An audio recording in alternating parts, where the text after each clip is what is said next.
Assalamualaikum warahmatullahi wabarakatuh. Perkenalkan, nama saya Nur Hikmah Ramadhani, program studi manajemen zakat dan wakaf semester 5. Maksud dan tujuan saya membuat video ini yaitu menjelaskan mengenai produk-produk investasi. Di sini saya akan menjelaskan produk investasi mengenai obligasi.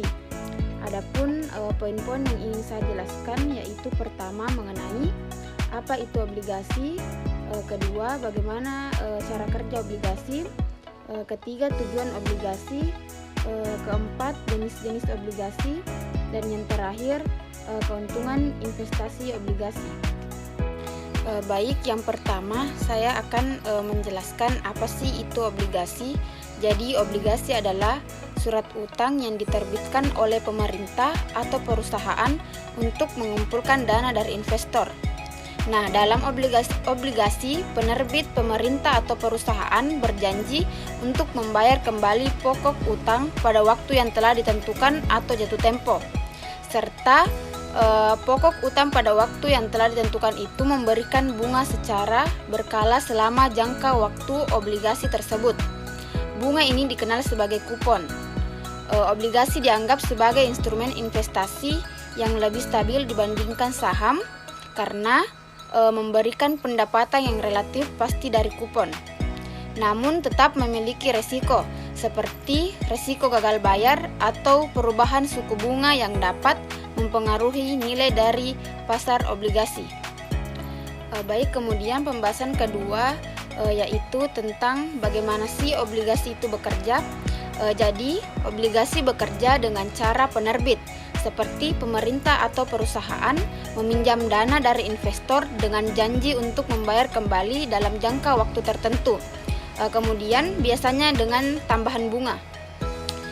Ketika investor membeli obligasi, biasanya dengan tambahan bunga, mereka pada dasarnya meminjamkan uang kepada penerbit. Sebagai imbalannya, penerbit membayar bunga secara berkala yang dikenal sebagai kupon. Kemudian pada saat jatuh tempo, penerbit terus mengembalikan pokok pinjaman atau nilai nominal obligasi pada investor. Nilai pasar obligasi dapat berubah tergantung pada suku bunga, kredit penerbit, dan faktor ekonomi lainnya yang membuatnya bisa diperdagangkan di pasar sekunder sebelum jatuh tempo. Jadi pembahasan ketiga yaitu mengenai tujuan obligasi. Nah, tujuan penerbitan obligasi adalah untuk mengumpulkan dana yang dapat digunakan untuk berbagai kebutuhan seperti membiayai produk, pembangunan, memperluas bisnis, atau menutup defisit anggaran pemerintah. Bagi pemerintah, obligasi sering digunakan untuk menandai infrastruktur atau program publik tanpa harus menaikkan pajak. Sementara itu, bagian perusahaan, obligasi menjadi alat alternatif penandaan selain meminjam dari bank atau menerbitkan saham. Kemudian bagi investor, tujuan membeli obligasi adalah untuk mendapatkan pendapatan tetap melalui pembayaran bunga, dana untuk diversifikasi portofolio. Karena obligasi cenderung memiliki resiko yang lebih rendah dibandingkan dengan saham. Kemudian pada pembahasan keempat, saya akan membahas tentang jenis-jenis obligasi. Jadi obligasi dapat dibagi menjadi beberapa jenis berdasarkan penerbit, jangka waktu, dan fitur lainnya. Pertama, obligasi pemerintah adalah obligasi yang diterbitkan oleh pemerintah pusat atau daerah seperti surat utang negara atau SUN, yang umumnya dianggap lebih aman karena didukung oleh negara. Kemudian kedua, obligasi korporasi diterbitkan oleh perusahaan untuk kebutuhan pendanaan mereka, tetapi memiliki resiko gagal bayar yang lebih tinggi dibanding obligasi pemerintah. Baik, untuk pembahasan terakhir yaitu saya akan menjelaskan apa sih keuntungan dari investasi obligasi. Jadi investasi obligasi menawarkan sejumlah keuntungan bagi investor. Salah satu keuntungannya adalah pendapatan tetap karena obligasi biasanya membayar bunga atau kupon secara berkala. Kemudian memberikan aliran pendapatan yang stabil. Obligasi juga cenderung lebih aman dibandingkan investasi saham. terutama jika diterbitkan oleh pemerintah atau perusahaan dengan peringkat kredit yang tinggi sehingga cocok bagi investor yang mencari risiko rendah. Kemudian selain itu, obligasi dapat menjadi diversifikasi portofolio yang baik karena nilainya tidak selalu bergerak sejalan dengan aset berisiko tinggi seperti saham, sehingga dapat membantu mengurangi resiko portofolio. Obligasi juga memiliki nilai pokok yang dikembalikan pada saat jatuh tempo, sehingga memberikan kepastian bagi investor dalam hal pengembalian dana pokoknya.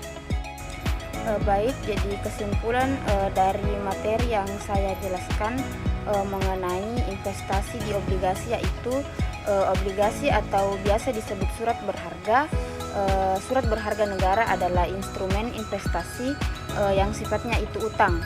Maksudnya kalau kita investasi di sini, skemanya itu kita minjemin uang ke pihak yang menerbitkan obligasi.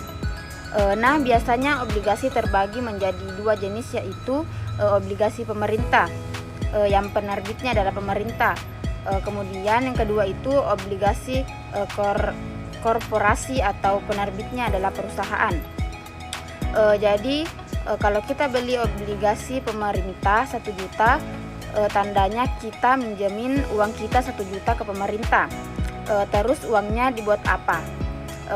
Nah, ini yang penting dan mesti kita tahu, kalau obligasi pemerintah biasanya dana yang didapat dari hasil penerbit obligasi itu dipakai untuk biaya APBN atau pengeluaran negara. Nah, pengeluaran ini nantinya bisa dipakai buat pembangunan kayak pembangunan jalan tol, bangunan infrastruktur dan lain-lain, atau bisa juga membayar utang negara.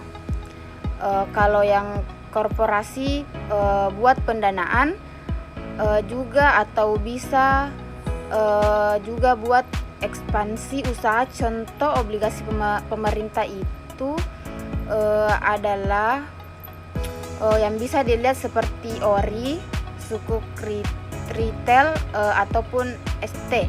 Contoh obligasi korporasi kayak gini nih, misalnya obligasi dari Bank BRI atau Bank Rakyat Indonesia. Baik, itulah penjelasan saya mengenai investasi di obligasi. Kurang dan lebihnya mohon dimaafkan. Terima kasih. Assalamualaikum warahmatullahi wabarakatuh.